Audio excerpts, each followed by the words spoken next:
আমাদের পুকুর থেকে কিন্তু মাঝে মাঝে মাছ ধরা হয়, তাজা তাজা মাছ। তো আমি এর আগে একটা ভিডিওতে আপনাদের সাথে শেয়ার করেছিলাম আমাদের পুকুরের মাছ, কিন্তু মাছ রান্নাটা আসলে কখনো শেয়ার করা হয়নি। তো আজ যেহেতু আমি মাছ রান্না করেছি, তো ভাবলাম আপনাদের সাথে শেয়ার করি।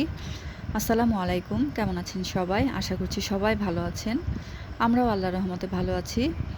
তো মাছটা রান্না করার জন্য আমি একটি কড়াইয়ে তেল দিয়ে এর মধ্যে 1 কাপ পরিমাণ পেঁয়াজ কুচি দিয়ে পেঁয়াজ কুচিটা আমি নরম করে ভেজে নিব। এরপর আমি কয়েক টুকরো আলু দিয়ে দিচ্ছি। আমার কাছে মাছে আলু দিলে ভালো লাগে, যার কারণে আমি দেই। অনেকে আলুর পরিবর্তে বেশি করে পেঁয়াজ কুচি দিয়েও রান্না করে, সেটাও ভালো লাগে। তো বড় মাছ যেদিন উঠানো হয়, মানে ধরা হয়, সেদিন আমাকেই কাটতে হয়। কিন্তু মাছ কিন্তু আমি একদমই কাটতে পারি না। তারপরও কি আর করার, কাটতে তো হয়ই। আর এখানে আমি আদা আর রসুন বাটা দিয়ে দিলাম। তো আদা রসুন বাটা দেওয়ার পর আমি অল্প পানি দিয়ে মশলাটাকে খুব ভালোভাবে কষিয়ে নিচ্ছি। আর আপনারা মাছ কাটতে কে কে পছন্দ করেন বা কাটতে পারেন জানাবেন।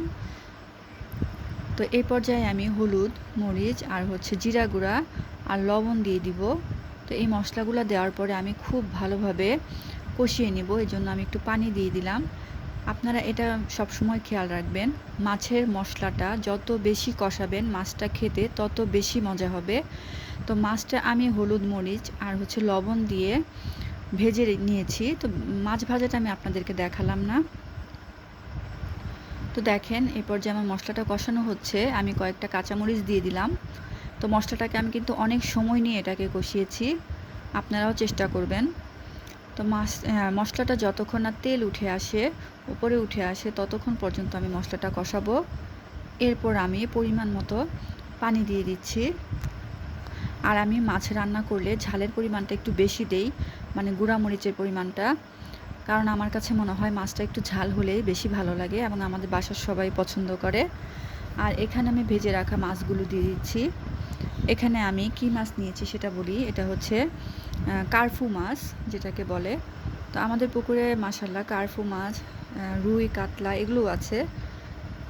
তো মাছটা কিন্তু আমি নিজে হাতে কেটেছি, যার কারণে খুব বেশি সুন্দর হয়নি, আপনারা কিছু মনে করবেন না। কারণ বড় মাছ কাটার আমার অভ্যাস নেই, ছোট বড় যে মাছই হোক, আমি খুব বেশি ভালো মাছ কাটতে পারি না। তো মাছটা দেওয়ার পরে আমি পরিমাণ মতো পানি দিয়ে এটাকে কিছুক্ষণের জন্য ঢেকে দিব। মাছটা তো ভাজাই আছে, যার কারণে আর বেশি সময় লাগবে না। তো দেখেন, আমার মাছটা কিন্তু প্রায় হয়ে গেছে। এরপর আমি আর বেশি জাল দিব না, কারণ আমি একটু ঝুলঝুলি রাখতে চাচ্ছি। তো কেমন হলো আমার লাল লাল মাছ রান্নাটা, ঝাল করে জানাবেন সবাই। আর কে কে মাছ খেতে পছন্দ করেন, পুকুরের মাছ বিশেষ করে। পুকুরের মাছ খাওয়ার কিন্তু মজা অন্যরকম, যারা খেয়েছে তারাই জানে। আর কেনা মাছ বাজারেরটাও পুকুরের, কিন্তু দুইটার টেস্ট আলাদা। তো ভালো থাকবেন সবাই, আজ এই পর্যন্তই। আল্লাহ হাফেজ।